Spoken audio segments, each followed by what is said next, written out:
Hi everybody and welcome back to Let's Play Dragon Quest XI.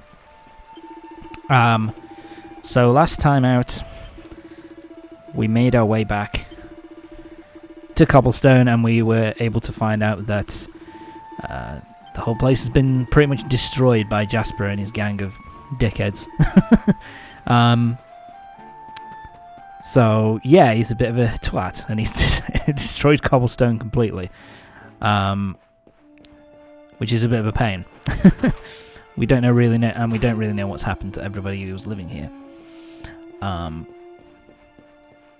But we were able to find out from our Gramps after going back in time somehow, thanks to the Yggdrasil route. We were able to find out that basically there's this thing buried, which basically will give us some answers about. Give us some answers and we'll find out where to go next. But the first thing we did in this part was we went into the church and we went into that room and we found ourselves a chest which has Templar uniforms. Templar uniforms at this point in the game are a pretty good defensive item. They're with the armor that that our main character's already got. We don't really need to equip him with it, but it does give Erik a bit of a defense boost, so it's pretty useful. I think the Templar armor also boosts your... I'm trying to remember. I think it also boosts your charm as well, I'm pretty sure. Oh, what's this? Yeah, 5 perfectionist pills, that's useful. But yeah... You can open up chests while you're on the horse as well, which is kind of makes things a bit quicker in the overworld. But enough of that. Where we need to go is basically just next door, really, to Cobblestone Falls. An Emerald Coast, apparently, which, you know, where's Sonic? But there's some stuff to get here. You can get there's a sparkly thing. Tom, jump. There you go, buddy. We've got some fresh water, which is... I think that's only used for crafting, so yeah. But it's worth getting. It's something that I kind of worked out in my first playthrough, that you want to basically try and find as many sparkly things as possible to try and pick stuff up as often as you can. Well, we want to go to this rock, because that's where the thing that we were looking for is buried. And yeah, apparently we got through that very quickly, even though we don't have a shovel. Whatever. Moving on. Letters, huh? Oh shit. There's a couple of letters. There's seen better days, that's for sure. Alright, let's read it. My dearest, who's it from, I wonder? Boy, when finally you come to read this, I will almost certainly be long dead. You see, well, that's a depressing start to a letter. Our beloved kingdom of Dundrasil was attacked by an army of monsters. I was forced to flee with them in my arms, which we saw at the very beginning of the game. The opening cutscene pretty much showed us that. If you are fortunate enough to have been found by some kind so yeah, but it's kind of confirmation here that basically we are the son of the king and queen of Dundrasil. I guess making us which makes us the Prince of Dundrasil. And we will be going there later on, or at least we'll be going to see the remnants of what's left of the thing. But more than that, you are the luminary. Yours is yeah, we've got a lot of shit thrown our way, haven't we? Really? It is you who must stand against the darkness and banish it from our world. Yeah, so no pressure. It's up to us to defeat the Lord of all evil and to send the Dark Lord packing, which would be nice and easy, I suppose. I only hope that one day you will learn to forgive me. It's from someone. See, this I don't get. I mean, she... Erik's reading here is just like, very matter of fact. It's from your mum, right? Alright, let's move on, shall we? Which I kind of find amusing. But yeah, I think that line of hers of Ooh, shiny. That line of hers, which is like, I hope you can learn to forgive me. It's like, what? I mean, you tried to save us and you died doing it. I don't think there's anything really to forgive there, is there? But anyway, we also have a letter from our granddad, and it's this letter which pretty much confirms that yes, the Yggdrasil route does send us back in time. It's not just a, it's not just a vision. We are sent back in time to speak to our actual granddad, because he writes in the letter that he knows about it, basically. That basically he writes in the letter that he saw the older version of us, so that is definitely in the future. And it also explains why he doesn't really try to explain us to try and make things, to send things down a different path. Kind of like he's spoken to the future us, so therefore he must keep stum about all this stuff, which I think is, kind of interesting. And I also really love this letter because it shows that, he's a really lovely and amazing dude, an old Gramps. It did make me tear up the first time I watched this scene. This scene from Grandad. And I like that they don't give this because usually when you pick stuff up, it's like a cheery little jingle, and they just don't bother here to kind of not drag you out of the moment. But anyway, we have got the keystone, which means we can open the door of departure. Which means we can get out of this area and into the wider world. Yes, but first, before we do that, and head off to try and find out what we're supposed to do as the luminary, we're going to be heading to Kingsbarrow to get the Red Orb, which is which Erik procured, shall we say. And so yeah, the Kingsbarrow is just a little hop, skip and a jump away. I think I was trying to work out... Oh, my horse is despawned. Shit, let's run. So yeah, what we've got to do first is head through Kingsbarrow and get the Red Orb. So that's what we're going to do next. But first, enemies. So these are the gloomy grublins. They're like the basic monsters of this area. When you first get here, they can hit pretty hard. 7 HP per attack. But their defense is also not that good either, so they hit pretty decently hard, but their defense is pretty shocking. Give you a decent amount of experience as well until you've leveled up a little bit. You also find Shamhat witches around here as well, which is still my favourite name of any creature in this game. And this is the exoskeleton. See what they did there? These guys, pretty weak, to be honest. In terms of their attack power is pretty... It's fairly standard, but their defense is pretty shoddy. So they're really no threat and no problem whatsoever. Yeah, you can't take your horse up here. So I basically went... I did some grinding, I think, at this point. To get myself up a few levels. Before heading into the Kingsbarrow. If I remember correctly, for the Kingsbarrow, you want to be around about level 8 to 10 to make it comfortable.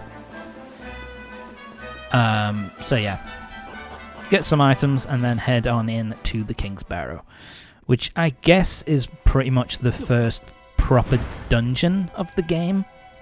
Although it's a pretty straightforward and linear bog standard kind of dungeon, so it's not really all that hard. But shit, soldiers have been laid out. I'll be blamed for this, I'm sure. It's always me. So yeah, the way downwards into Kingsbarrow has been opened. And the guards have been laid out. Oh, they're all dead. Okay, there you go. They're dead, so we have to... So yeah, guess what we have to do? Go down and find out what the fuck happened. Oh, more dead guys.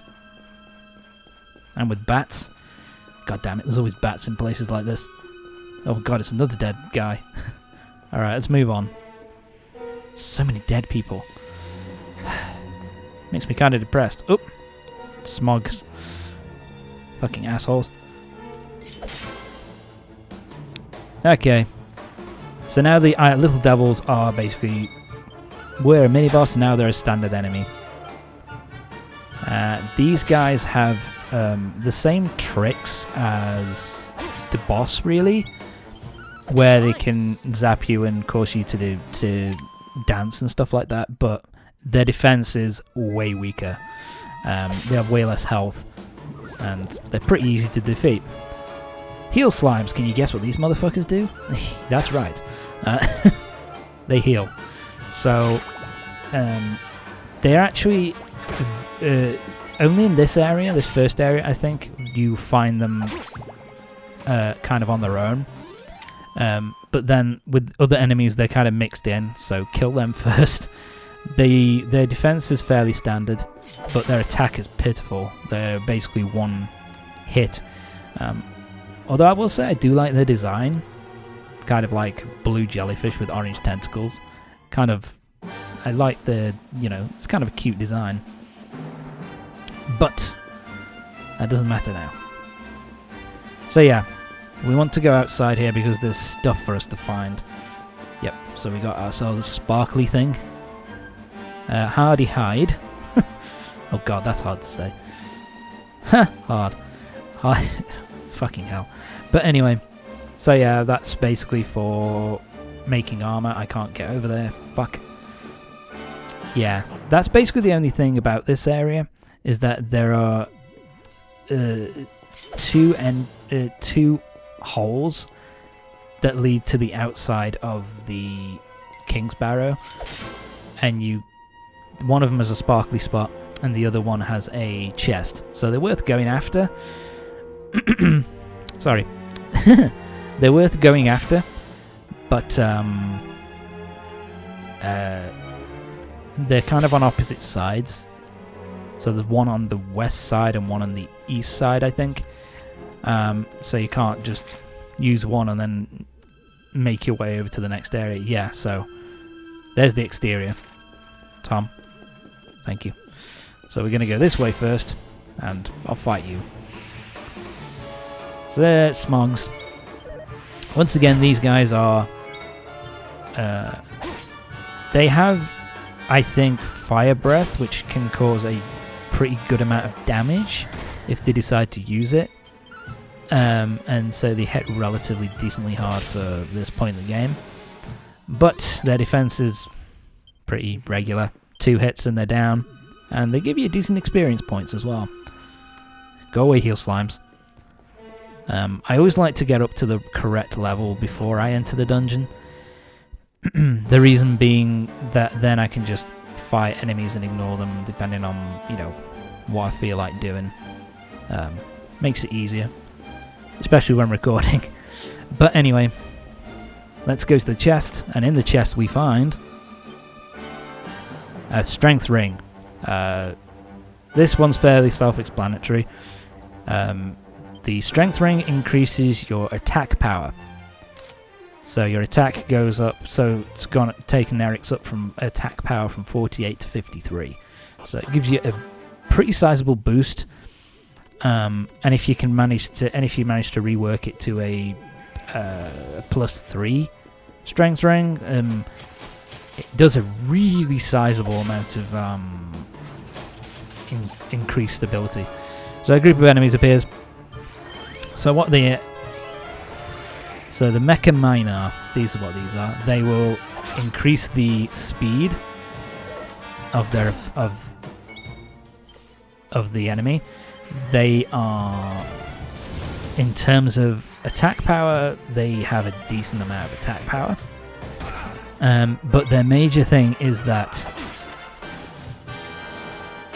defensively, if you're not at the right level, these things can take a lot of punishment. So yeah, they are a bit of a pain to put down. Oh, you're not going to wake up. Alright, see you later, buddy. But yeah, these things are... so yeah, those things are probably the most annoying enemies for me my first playthrough. Now that I'm leveled up to around about the right level, they're actually a non-issue, but my first playthrough, they're a real pain in the fucking ass. Oh, look at that, I've got myself a Templar's uniform now. When I can make one anyway, but whatever. So now we need to go down to the next floor, because we've pretty much explored the second floor. Now it's down. Now we need to go down a couple more flights of stairs. And oh no, it's actually more than that. We've got to go down another. There we go. You go down like 3 flights, and this is the introduction of monster mounts. Basically, these creatures sparkle when you attack them and you kill them. I'm showing off this battle just because it's got the sparkly mount. So when it comes down to the spark, what the mount does is you basically kill it, and it basically is used for exploration in this particular dungeon. Oh god, he went down like a bitch. Sorry. You bitch. Fuck your heel. I'm gonna kick your ass. But yeah, once you defeat the enemy will stay in that area. So yeah, you can now get into it. Now you can use it. With the exoskeleton, it basically has a really high jump. So look at that shit. A seeded defense, that increases your defense by 1, I think, from what I remember. And feathered caps. Feathered caps increase your defense a fair bit and increase your charm. But that's about it. Time to head in. And I'm out of my mech. I think there is one of those for pretty much every single dungeon in the game from here on out, I think. It's usually and it's usually just to kind of explore a certain... What do you think you're doing? You know, they're just really used to find every item in the dungeon and to explore every area, basically. So yeah, these things are working on behalf of the Dark One. They want the Red Orb, and so they're the ones that have killed all the guards, so we're gonna fuck them up. So these are the Grim Griffins. These things are tough little motherfuckers. Basically mini bosses. They cause a fair amount of damage. And the whole reason why I'm deciding to use pet powers at this point is just to take down at least one of their health relatively quickly. So let's use the real decoy and slash him. Yeah, 37 and 40 damage, so yeah. We should have already knocked him into the yellow. Yeah, boom, look at that.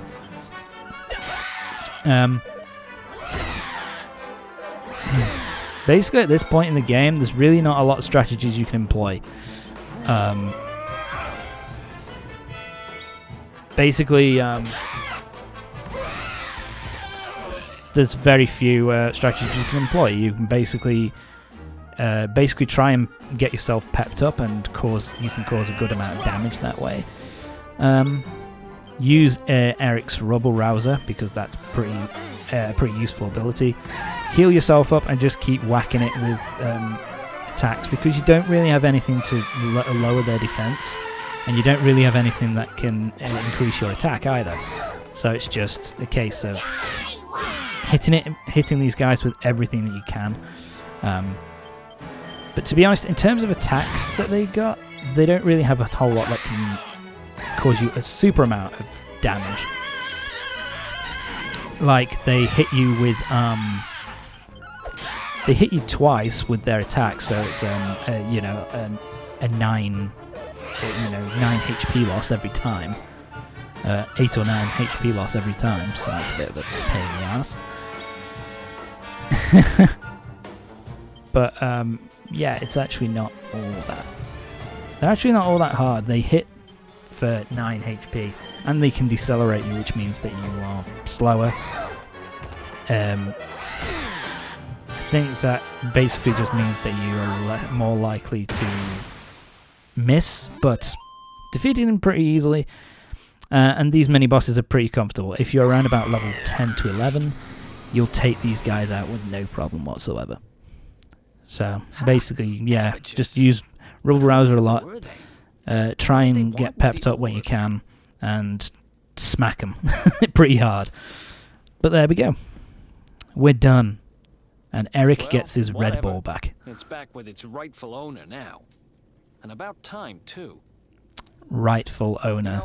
Sure, Erik. Sure thing. But here I am holding it. So yeah, You're some kind of lucky charm, you know. thanks to Dirk, we were able to get the Red Orb again, and now it's time to get the fuck out of Dodge. That's my business.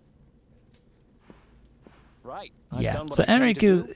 It's a little bit of a.